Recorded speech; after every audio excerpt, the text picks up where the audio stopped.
Começa agora mais uma edição do Semana 13, o podcast do PT e do povo brasileiro.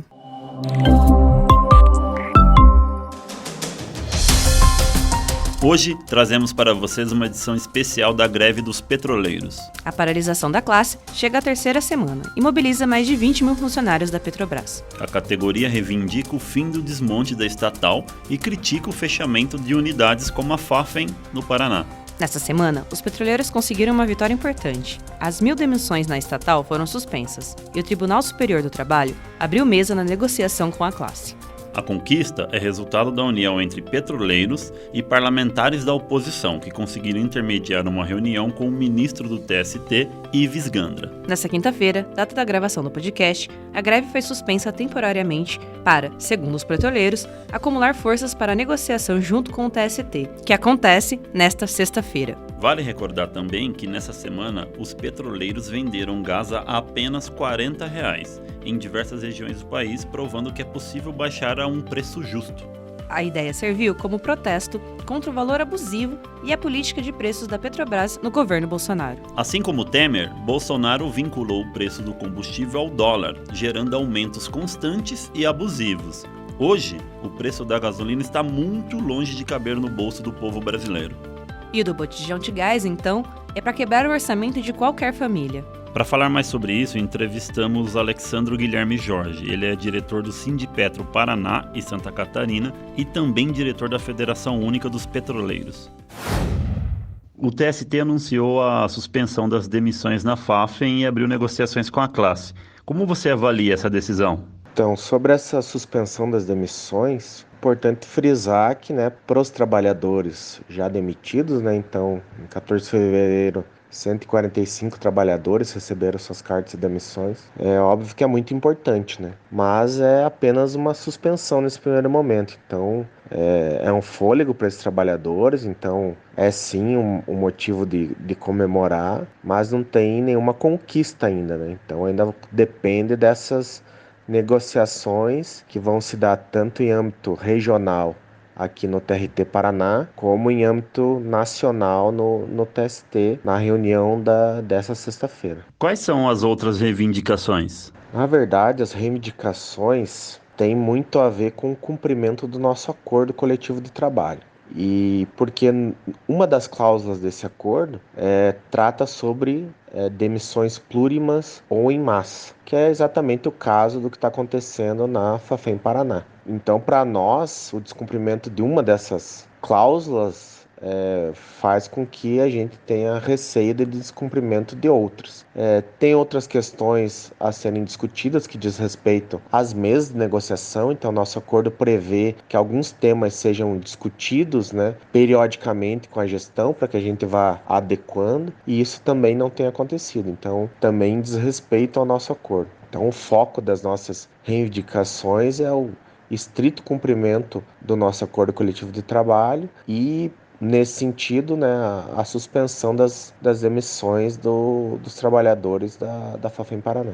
Qual é a expectativa para a reunião de sexta-feira? A expectativa para a reunião da sexta-feira é que a Petrobras faça o que ela não fez até agora, que é vir e negociar. Então essa gestão tem tido uma dificuldade muito grande de negociar. Ela desrespeita, inclusive, os representantes dos trabalhadores. Eu acabo de ver um vídeo do Castelo Branco agora em que ele critica o que outras ações foram feitas no período anterior às gestões. Fica aqui a nossa discussão se ele realmente tem conhecimento do que tanto os sindicatos e a Federação Única dos Petroleiros têm feito ao longo da sua história, e que, independente do governo, sempre que tivemos pautas, sempre que deram causa, a gente fez sim todas as greves necessárias e fizemos todas as mobilizações necessárias. Nunca tivemos vínculo específico com algum governo. A diferença é que em governos que respeitam mais os trabalhadores e que avançam em negociações com uma maior tranquilidade, óbvio que você acaba criando momentos históricos em que as disputas acabam sendo um pouco menores. Mas a inexistência nunca houve, né? Também nunca houve na história das relações de trabalho, né? Toda e qualquer categoria sempre em algum momento vai estar reivindicando alguma coisa e usando de todas as ferramentas aí institucionais e legais para estar fazendo isso. A greve vai continuar? Então, foi uma decisão muito complicada sobre a suspensão, né? Uma greve muito forte, talvez a mais forte dos últimos 25 anos. Boa parte da categoria relutou muito, né, em vir de encontro a esse indicativo da federação, mas em todas as assembleias nós frisamos, né, que é uma suspensão para que a gente pudesse ir para a mesa de negociação e buscar avanços. Então, se esses avanços não vierem, certamente voltaremos com a mobilização e, inclusive, né, o nosso chamamento é para que, se a gente precisar voltar, a gente vai voltar com uma greve maior ainda. Quais setores da Petrobras participam da greve? Então, os setores que participam da greve, na verdade, são, né, mais de 120 unidades, mais de 20 mil trabalhadores. A gente ainda estava num crescente nessa adesão, principalmente o pessoal das plataformas, né, que conforme vai chegando por embarque na plataforma, no seu grupo, né, acabam fazendo novas assembleias e aderindo. Então, a gente está num crescente ainda e fizemos uma suspensão nesse momento, né? A ideia é, inclusive, que a gente precisar retornar é que a gente retorne com ela ainda mais forte. Vocês fizeram uma ação em várias regiões do país de vender o botijão de gás a R$ 40. Qual é a mensagem que vocês quiseram passar para a população brasileira? Então, a ação tanto do gás, como a gente já fez em alguns outros momentos com outros combustíveis, é muito mais uma tentativa de dialogar com a população, né? Então a gente é responsável por produzir, explorar o petróleo, né, nas profundezas do mar, aí trazer, levar para as nossas refinarias, produzir produtos de alta qualidade, só que por uma política de preços que teve uma alteração no governo Temer, hoje é cobrado da população em geral um valor que nós, trabalhadores da Petrobras, julgamos elevado e injusto. Por que isso? Porque hoje o trabalhador paga pela gasolina, pelo diesel, pelo gás de cozinha, não o custo dele da extração do petróleo, do refino, dos impostos e uma margem de lucro, mas paga como se esses produtos estivessem sendo importados dos Estados Unidos, por exemplo, e que são acrescidos o valor desse frete e até o seguro que é pago para os importadores. Então, totalmente sem parâmetro aí você ter qualquer outro produto desse aqui com uma relação dessa. Então, você tem refinarias espalhadas ao longo do Brasil, com o seu mercado cativo, que pode estar sendo atendido por essas refinarias, que hoje também, por decisão política, não operam a plena carga, e isso não é feito porque tem interesses, principalmente desses importadores. Como a classe dos petroleiros avalia a política de preços de combustíveis do governo Bolsonaro?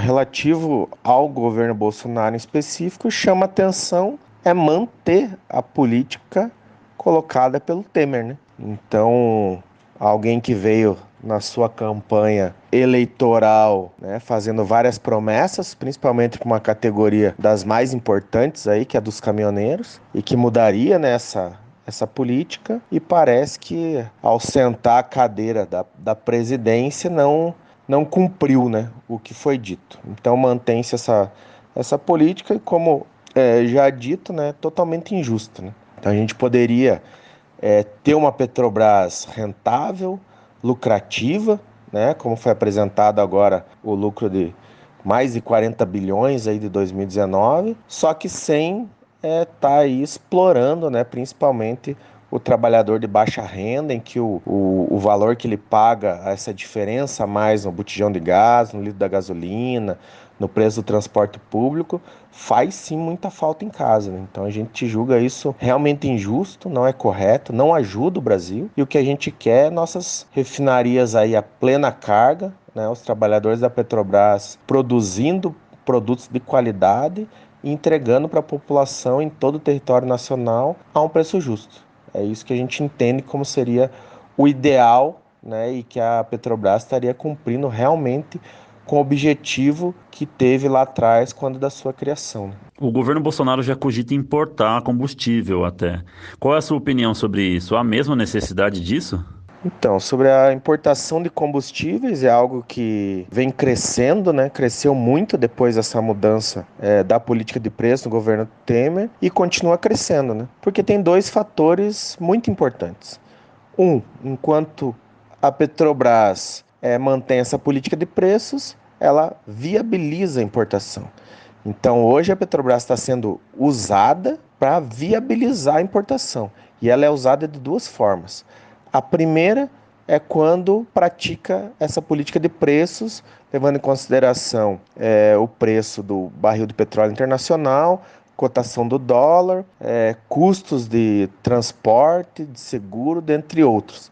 Então, totalmente equivocado isso. E o segundo é quando se limita a produção das refinarias. Então, se você colocar as refinarias a plena carga e não reduzir a um preço que cause prejuízo à Petrobras, mas mesmo mantendo uma boa margem de lucro para a empresa, você consegue ter preços em que a importação não faria mais sentido. Então essa é a grande questão. É a força desse lobby que existe hoje dentro do executivo, que vem desde o governo Temer, mas se mantém agora no governo Bolsonaro, e que, pelo jeito, movimenta não só muito dinheiro, mas como muito poder político, né? Então poderia sim a gente ter aí uma política para essa questão dos combustíveis em que você tivesse preços mais acessíveis para a população e de um produto nacional, né? Então hoje está sendo preterido o produto nacional a, por exemplo, o diesel dos Estados Unidos, que hoje responde aí por 90% do diesel importado para o Brasil. Acredita que o objetivo final do Bolsonaro é sucatear a Petrobras para entregar ao mercado internacional? Então, sobre a relação do atual governo com a empresa, é uma relação muito complexa, né? Porque tanto o atual ministro da Economia, quanto de Minas e Energia, e agora um secretário de desestatização, né? Reafirmam a todo momento esse desejo, e a palavra é essa mesmo, eles têm desejo de vender empresa, desejo de vender as estatais do país, inclusive a Petrobras. Isso já foi falado aí por todos esses personagens aí em vários momentos na mídia, na grande mídia. Então existe esse desejo, e o que está se fazendo eu não chamaria de sucateamento, mas é um enxugamento dessas empresas a tal ponto que você começa a inviabilizar algumas coisas, e com isso você vai gerando ou deixando, né, essas empresas mais agradáveis aí a possíveis compradores, né? E o que é esse agradável, né? É o corte de direitos, é a redução de salários. Tem muita gente quem tem interesse, né, por empresas, né, como Petrobras, Eletrobras, Correios, e que viria e estaria investindo bilhões, viria única e exclusivamente pensando em lucro, né? Então, quem que vai disponibilizar alguns bilhões aí para adquirir empresas como essa, ele quer saber como ele pode maximizar esses lucros, né? E o que a gente entende nesse sentido é, por exemplo, o que a gente vê na Vale do Rio Doce, né? Que passou por esse processo de privatização, gestões que também miraram em lucro o tempo todo, e as tragédias que a gente chegou a ver, né? Então, nós que trabalhamos em uma indústria altamente periculosa, como a indústria do petróleo, temos muito receio, né?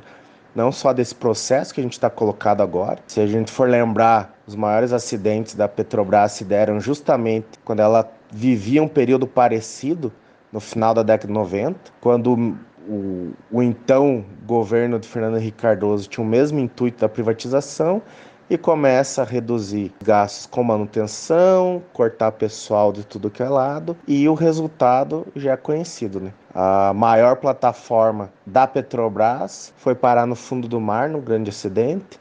No Paraná a gente teve um grande vazamento de petróleo no Rio Barigui, que acabou no Rio Iguaçu, e na Baía de Guanabara também tivemos um grande vazamento de petróleo, então com danos ambientais aí em todos esses locais, além das graves perdas aí de vidas de vários trabalhadores que estavam na P36. Então a gente vê isso com muito receio, é um período dos piores que vive a categoria dos petroleiros, né? O tempo todo assediados, o tempo todo relacionados com questões que não dizem respeito, né?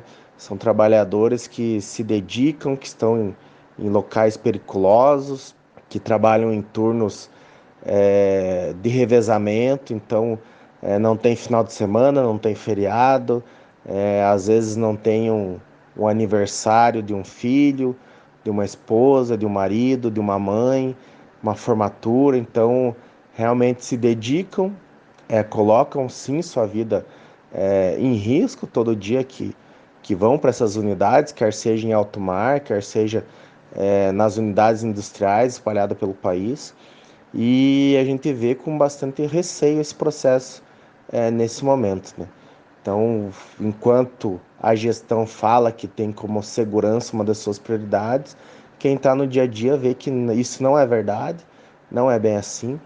E a gente teme sim pela segurança dos trabalhadores, pela segurança da comunidade no entorno dessas unidades, pela segurança do meio ambiente ali, também do entorno dessas diversas unidades, né? E ver que isso sim está em processo. Então esse desejo de venda está colocado e que se não reagirmos enquanto nação, enquanto população, eles vão acabar dando cabo disso.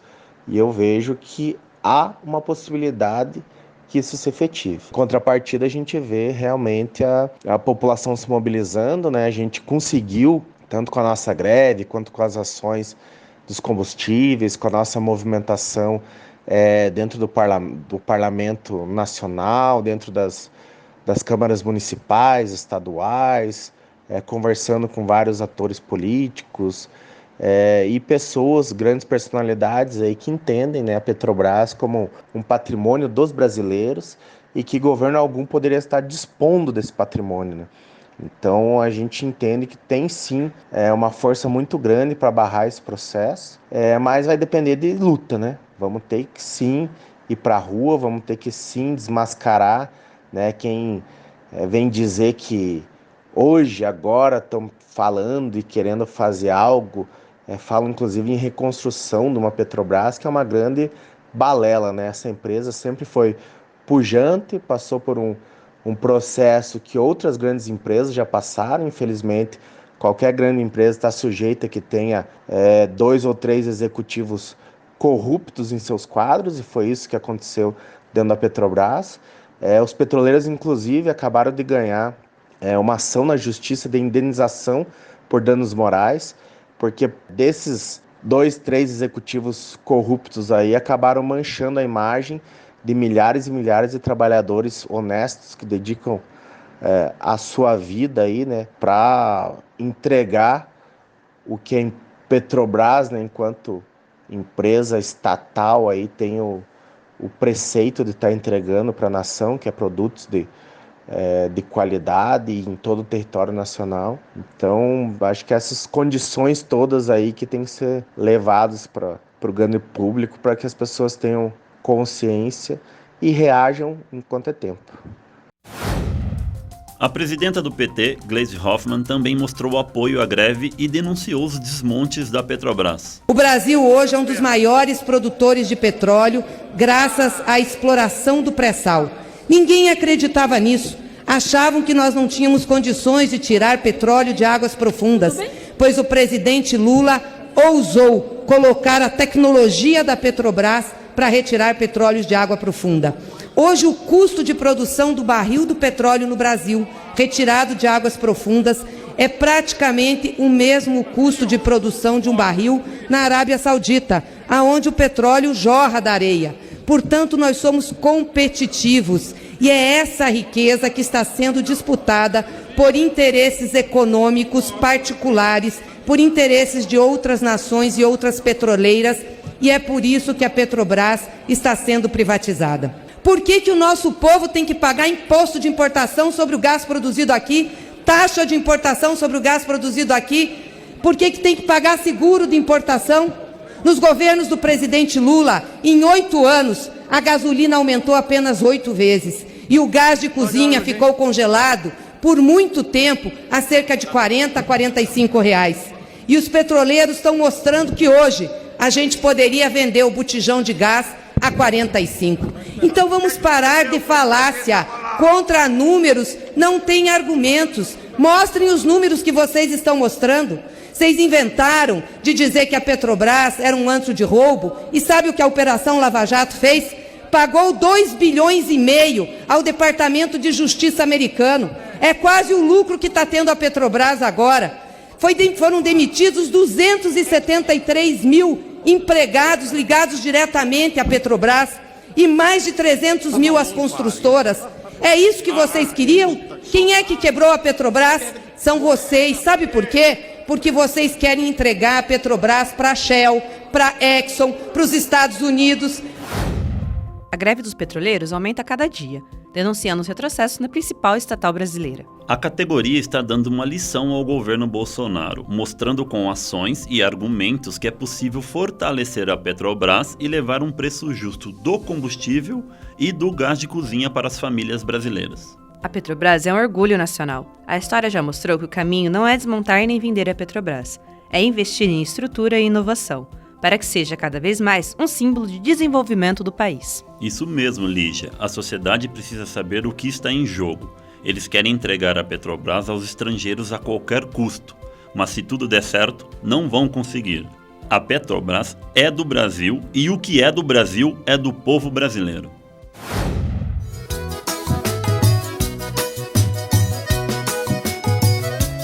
E o Semana 13 fica por aqui. Obrigado, pessoal, por ouvir nosso podcast. Compartilhe com todos os amigos nas redes sociais. Até a próxima! Até!